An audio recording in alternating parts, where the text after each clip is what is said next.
Menyesal di dunia itu baik. Kita bisa mengejar apa yang tertinggal, kita bisa memperbaiki apa yang tertinggal. Tapi menyesal di akhirat tidak ada manfaat. Rugi di dunia kita masih bisa tutupi. Tapi rugi di akhirat tidak ada cara apapun untuk menutupinya. Nah, karena itu hadirin rahimakumullah, seorang mukmin itu akan mendahulukan akhirat daripada dunianya. Menjadikan dunia itu sebagai perantara yang akan menghantarkan kebahagiaan akhirat. Maka Nabi mengatakan ad-dunya mazra'atul akhirah. Dunia itu ladangnya akhirat. Dunia itu kebunnya akhirat. Apa yang kita tanam di kebun itulah yang kita panen. Kita nanam jagung panen jagung, kita nanam singkong panen singkong, kita nanam padi panen padi. Sama, apapun yang kita tanam di dunia ini itu yang akan kita tunai di akhirat nanti. Itu yang akan kita ambil buahnya di akhirat nanti. Faman ya'mal mithqala dzarratin khairan yarah wa man ya'mal mithqala dzarratin syarran yarah. Ayat ini hanya menjelaskan satu tempat di antara sekian banyak tempat di akhirat, yaitu manakala manusia melewati sirat yang kita sudah bahas di pertemuan yang lalu. Bagaimana lebih tajam daripada pedang, lebih kecil daripada rambut yang dibelah menjadi 7.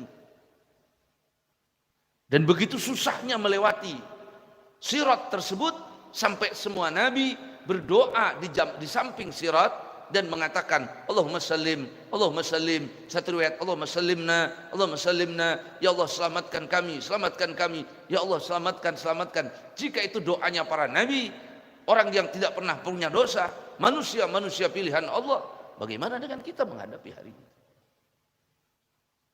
Akan tetapi hadirin rahimakumullah, rahmat Allah lebih luas dari apapun. Allah itu punya 100 rahmat. Satu rahmat diturunkan ke dunia. Dengan satu rahmat itu seekor harimau tidak memakan anaknya. Dengan satu rahmat itu kucing tidak membunuh anaknya. Satu rahmat. Dari satu rahmat itu binatang pun tidak saling memakan satu sama lain.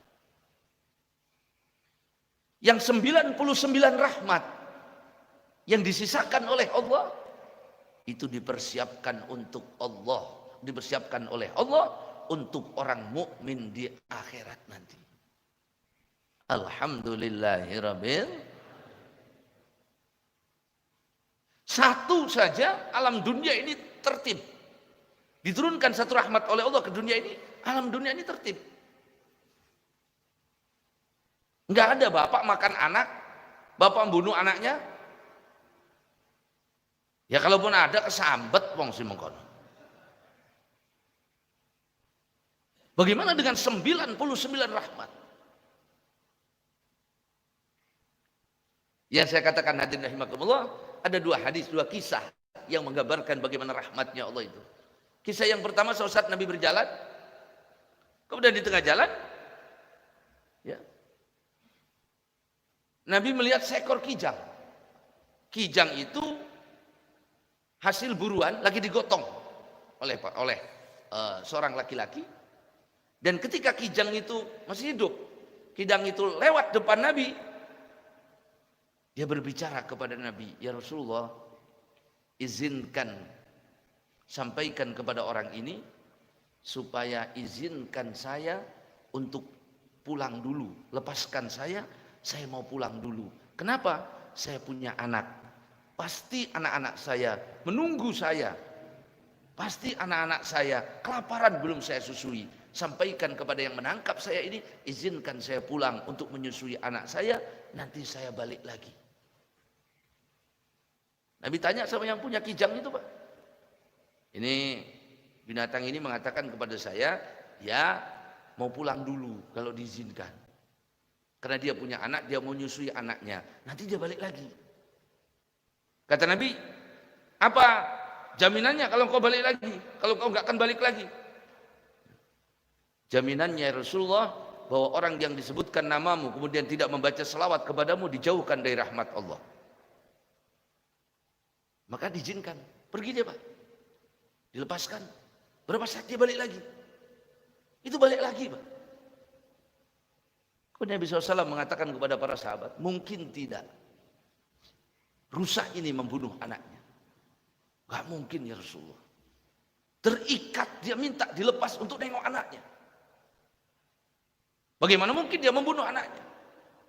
Begitu sayangnya dia kepada anaknya, sampai nyawanya tidak dia pikirkan. Wallahi demi Allah, kata Nabi, Allah lebih menyayangi seorang mukmin daripada binatang ini kepada anaknya. Ketika akan memasukkan mukmin itu ke dalam neraka, Allah lebih menyayanginya sehingga tidak masuk neraka. Kisah yang kedua, ada beberapa tawanan perang yang tertangkap di medan perang. Di antara tawanan itu ada seorang ibu dan anaknya. Kemudian ibu itu dipisah. Ibunya menjadi hak seorang sahabat, anaknya menjadi hak sahabat lain. Maka terpisah berbulan-bulan. Dalam satu waktu ketemu itu ibu sama anak. Begitu ibunya melihat anaknya dikejar, itu anaknya lari, anaknya juga lari, dipeluk, nangis. Gak mau dilepas lagi. Para sahabat semua menyaksikan itu. Kata Nabi, saudara-saudara, mungkin tidak ibu ini melemparkan anaknya ke dalam api. Mungkin tidak. Kata para sahabat, gak mungkin ya Rasulullah. Terpisah beberapa bulan kayak begitu tangisannya. Tidak akan mungkin dia tega melemparkan anaknya ke dalam api. Begitu sayangnya ibu itu kepada anaknya. Kata Nabi, wallahi demi Allah, Allah lebih merahmati daripada ibu ini kepada anaknya. Allah lebih merahmati kepada seorang mukmin manakala akan memasukkan ke dalam neraka. Maka jangan berputus asa dari rahmatnya Allah. Kuncinya cuma satu, meninggalnya dalam keadaan husnul khatimah. Maka dijelaskan di ayat berikutnya, summa nunajjil ladzina taqaw. Dengan berbagai ujian yang berat melewati siratal mustaqim itu. Siapa orang yang akan selamat? Yang diselamatkan oleh Allah. Kata Al-Quran, kemudian saya menyelamatkan orang-orang yang bertakwa. Maka orang yang bertakwa selamat. Sebagaimana dikatakan oleh Nabi, ada orang melewati sirat itu berbagai macam. Ada yang kalbarkil khatif, seperti kilat nyambar, jebret, dia sudah lewat.